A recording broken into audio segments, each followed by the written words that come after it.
Hello friends, welcome back to my channel. আজকে আমি আপনাদের সাথে শেয়ার করছি ইলিশ মাছ দিয়ে বেগুনের পাতলা ঝোলের রেসিপি, যেটা খুব সিম্পল আর কমন একটা রেসিপি। তো আমি যেভাবে করি সেটাই আপনাদের সাথে শেয়ার করছি। চলুন দেখে নেওয়া যাক। এখানে 4 পিস ইলিশ মাছ ধুয়ে নিয়েছি। এরপর এখানে হলুদ আর নুন দিয়েছি, অল্প করে দিয়ে সেটাকে মেখে এক সাইডে সরিয়ে দিচ্ছি। এবার গ্যাসের উপরে একটা কড়াই বসিয়ে দিয়েছি রান্নার জন্য। তো কড়াইতে প্রথমে দিয়ে দিচ্ছি জল। এই জলটা রান্নার জন্য ইউজ হবে, যতটুকু ঝোল চাই ঠিক সেই হিসেবেই দিয়ে দিয়েছি। জলটাকে ভালো করে ফুটতে দিয়েছিলাম, আর দেখুন জলটা ভালোভাবে ফুটে এসছে।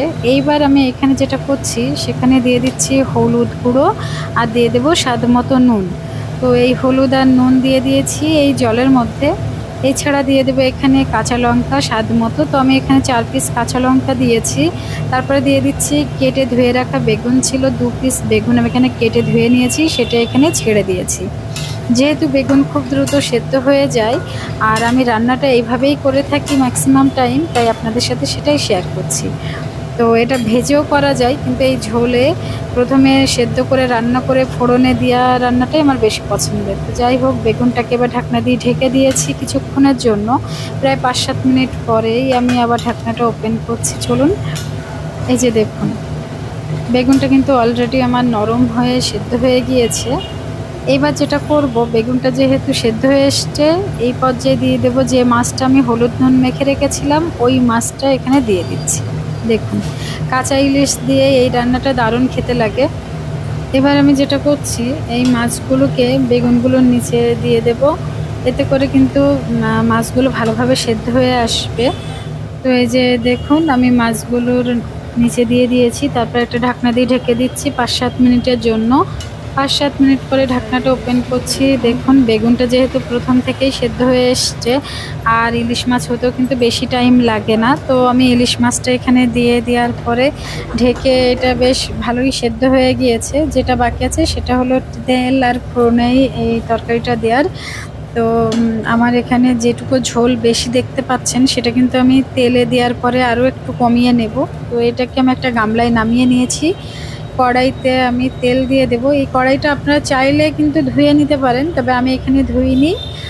আমি এইভাবে এখানে দিয়ে দিয়েছি তেল, আর এই সর্ষের তেলটাকে ভালো করে গরম করে নেব।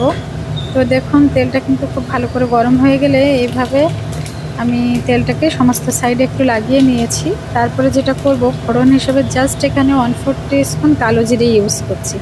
এটাই কিন্তু আজকে ইলিশ মাছ বেগুনের যে মেইন মশলা বলতেই পারেন আপনারা। তো এই যে কয়েক সেকেন্ড এটাকে হতে দিয়েছিলাম, তারপরে যে তরকারিটা নামিয়ে নিয়েছিলাম সেটা দিয়ে দিচ্ছি। কালো জিরে ফোড়ন দিয়ে এই ইলিশ মাছ বেগুনের ঝোল এত টেস্টি হয়, আর আমি যেভাবে রান্না করে থাকি সবসময় বাড়িতে, সেটাই আজকে আপনাদের সাথে কিন্তু শেয়ার করছি। দেখুন, এখানে দিয়ে দিয়েছি আমি মাছগুলো। আর মাছ কাঁচায় রান্না করতে পারলে তো কথাই নেই, অসম্ভব দারুণ লাগে খেতে। যারা আমার মতো এরকম কাঁচা ইলিশ মাছ রান্না করে থাকে তারা তো জানেই যে এর টেস্টটা কত সুন্দর আসে। তো যাই হোক, আমি এটাকে এবারে জাল হতে দিচ্ছি। আসলে কি হয়, যতটুকু ঝোল দরকার ততটুকু ঝোলই আমি রাখবো। তো প্রথমে যেটা করছিলাম, এটাকে একটু আমি ঢাকনা দিয়ে ঢেকে দিয়েছি। যেটুকু বাকি ছিল ইলিশ মাছটা হতে, ততটুকু কিন্তু খুব টেন মধ্যেই হয়ে যায়। এরপরে ঢাকনাটা ওপেন করলাম। এবার ঝোলটা দেখুন অনেকটা কমে এসছে, এর থেকে আর একটু কমিয়ে নেব। এই যে জালটা হচ্ছে, এটা মিডিয়াম টু হাইতেই রেখে আমি রান্নাটা করছি।